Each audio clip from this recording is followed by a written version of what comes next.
Hard to Kill begins in Los Angeles in 1983, and this is the follow-up to Seagal's debut movie Above the Law, and he is already typecast as Steven Seagal. In fact, I think he may have come directly from the set of Above the Law and didn't have time to change first. Seagal plays Detective Mason Storm, who is trying to record a secret mob meeting. Hey, Mikey, Bellucci, the light.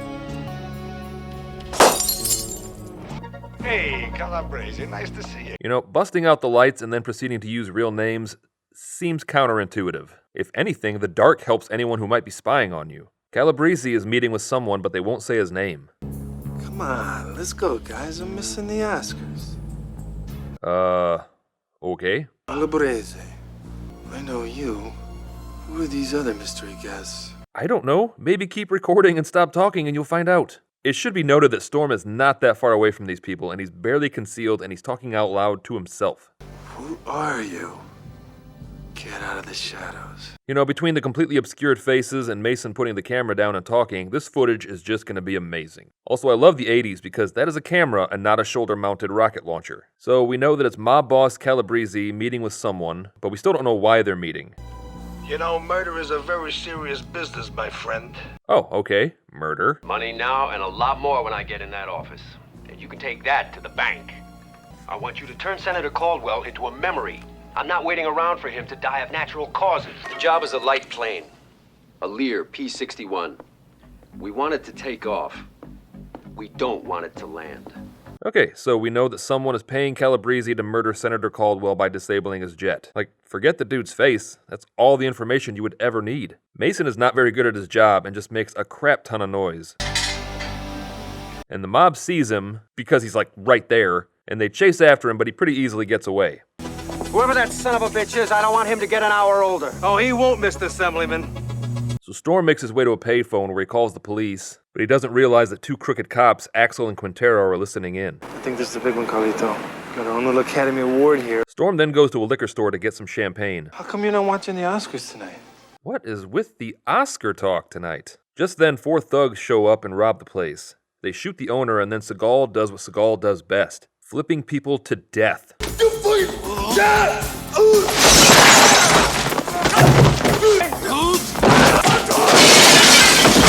Looks like you won the Oscar tonight, Storm.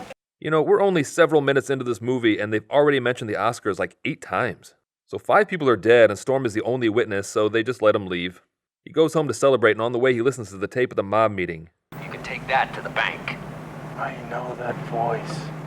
I mean, the identity of the mystery man is important, but you know who is going to be killed, when they're going to be killed, how they're going to be killed, and by who. This shouldn't be that difficult.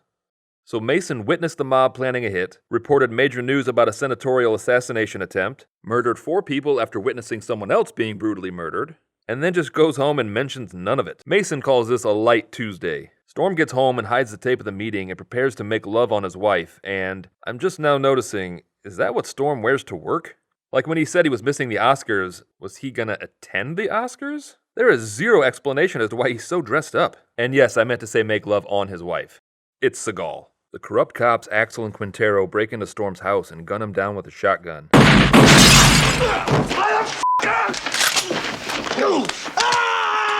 Well, they shoot him in the chest with a shotgun, but it just kinda knocks him back a bit. And it actually seems to have given Storm more energy. Unfortunately for Storm's wife, the ability to shrug off shotgun blasts is not sexually transmitted, and she dies like a mere mortal. The assailants plant cocaine on the scene and chase down Storm's son, but he manages to get away.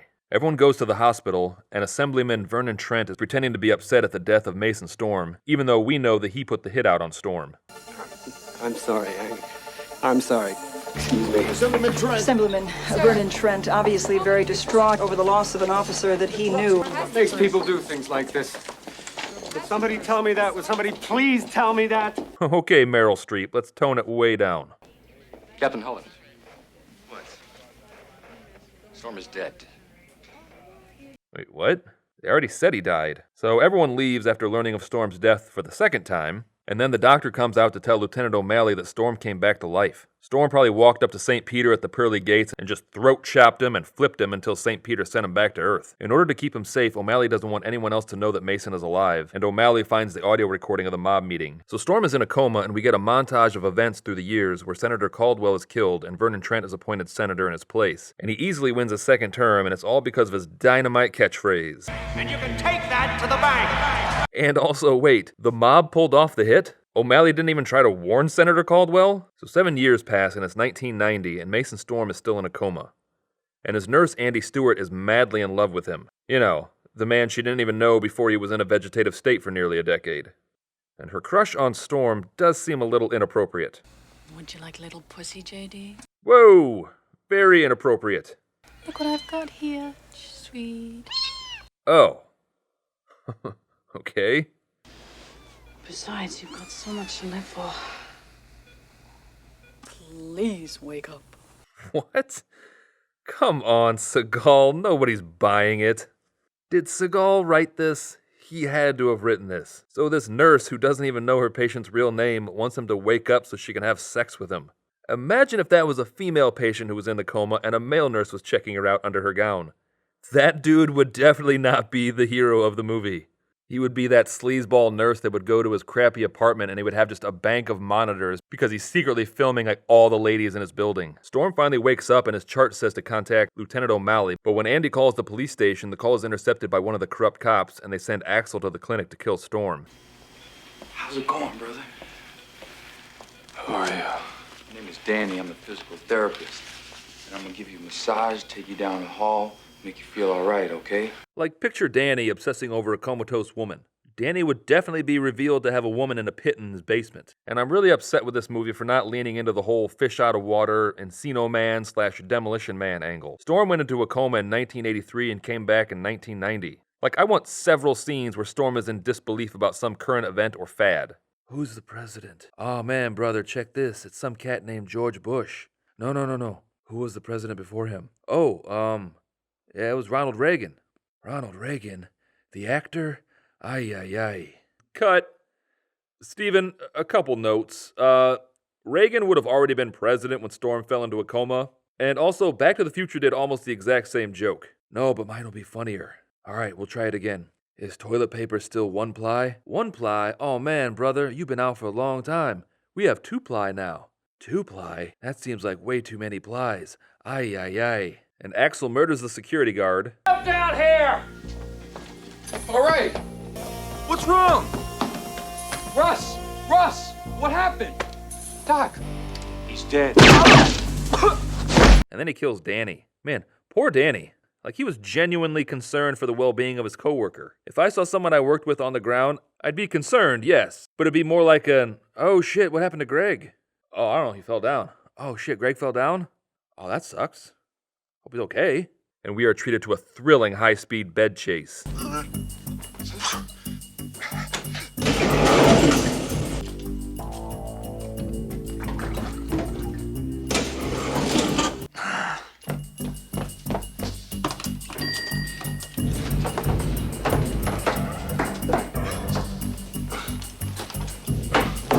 Riveting. Andy manages to help Storm escape and takes him to the place where she's house-sitting to lay low. When I was a kid, my father was a missionary.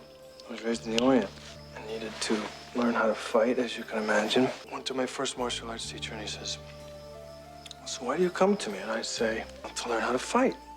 And he says, oh, so you want to hurt people, but you want to be great. I say, yeah. He says, then first learn how to heal people to be great. And we learn that Mason Storm has the same backstory as Nico Toscani. When I was a little boy, my father took me to a baseball game.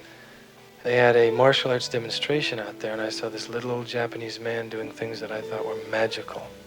And developed a crazy dream to go to the Far East. And by the time I was 17, I was there, studying with the masters. Who coincidentally has the same backstory as Steven Seagal. Such range. You know, Seagal and Kelly LeBrock were married at this point. And she's probably thinking, oh my god, not this f***ing story again. Mason then sets out trying to gain back his strength. He goes from barely being able to punch boards to destroying them, from struggling to lift a little bit of weight to powerlifting, and from struggling to run to really no discernible change that I can see. Like, I can't tell if this is him doing well. Like, is his running improving? If anything, it seems to be worse. Andy finally gets her creepy wish and has sex with Storm, and afterwards, Storm immediately feels guilty and goes to visit his wife and son's graves. Please forgive me for having sex with my nurse. She was all over me on account of my gigantic hog. Andy goes to talk to her friend Martha, but discovers that she's been murdered, and when she drives off, Senator Trent's men follow her back to the house. And back at the house, O'Malley shows up and tells Storm that his son is alive, and that he's been raising him for the past 7 years. There's 111 flat. It's gonna be real fast, like his old man was. So is that like O'Malley's subtle way of saying that Mason isn't Sonny's real father? 'Cause he runs slow. O'Malley tells Storm that he's listened to the tape at the meeting 1,000 times but can't piece together who the mystery man is. You know, O'Malley is very good at faking people's deaths, but he's not so good with normal everyday police work. O'Malley goes to move Sonny somewhere safe, while Storm stays behind to crack this case using his superior brain. I still have him on the same film and the same camera, right where I left him. The people's candidate, Senator Vernon Trent, promises no new taxes. You can take that to the bank. You can take that to the bank. I'm gonna take you to the bank, Senator Trent. To the blood bank. Nice. The corrupt cops trail Andy back to the house, and a massive shootout takes place, and good God, so just how many bad cops are there? I mean, they just keep showing up. How do they keep this big conspiracy so quiet? There's like 20 cops here. You know, maybe you should wear these kind of clothes all the time. He does. That's like all he wears. Storm heads back to his old house to find the videotape, and O'Malley grabs Sonny and takes him to the train station, but Senator Trent's goons manage to track them down. What are you doing? You taking a trip somewhere? Why else would I be at the train station, you dumb dick? They open fire as O'Malley yells for Sonny to run, and O'Malley gets shot several times, but he went to the Steven Seagal school of shrugging off bullets and manages to kill one of them. But he's not Seagal, so sadly he does have to succumb to bullet wounds eventually. And O'Malley's heroic final act would have been better if Sonny had used that time to get away like he was supposed to. So the cops chase after Sonny, and Storm utilizes the windmill action with his arms, which allows him to slice through the air. Mason grabs Quintero and kills him almost the exact same way that he killed Zagon in Above the Law.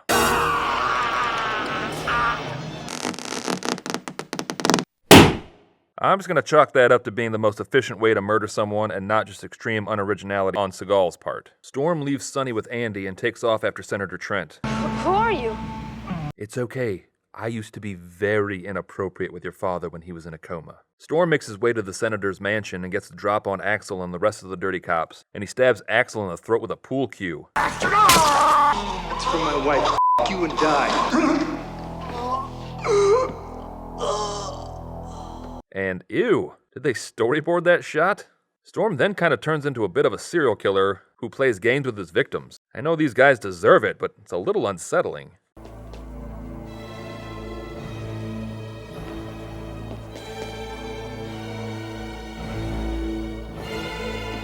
How does it feel to know you're about to die? It's like they're in a play. Storm then comes after Holland with a force unlike anything he's ever seen. Storm then kills Holland somehow, and then goes after Senator Trent and quickly realizes that a game of cat and mouse is not that easy in a giant mansion. Vernon! Oh, Vernon! Maybe you're behind this painting. No, you're so good at this, Vernon. Maybe you're under the bed. No, not under the bed. What about in here? I mean, this is a huge house. Storm could be doing this for a very long time. Like an hour later, we find Storm in the basement. Are you behind this big box of Christmas ornaments? Storm finds the senator and shoves a shotgun in his mouth. Nice petite white boy like you in a federal penitentiary. Now, let me just put it this way. I don't think you'll be able to remain anal retentive for very long. I don't think that phrase means what you think it does. And he's about to kill the senator when the police show up and say that they saw the tape and they know the Storm was set up. And they place Trent under arrest. How about a nice vacation? Also, Storm isn't there in any official capacity. Like, he can't claim crime of passion because even though he's been in a coma, I mean, the crime was committed like 7 years ago. And he's been out of the coma for, I'd say, at least a month. And add to that the fact that he basically hunted and toyed with his prey before murdering them. I don't know, like, at least ask him some questions. Alright, so that was hard to kill. And for some reason, I got it in my head to do the Seagal movies in chronological order. So just a few more of these and we get to the greatest movie ever made. So excited. Oh, I may just have to jump the gun and just do that one.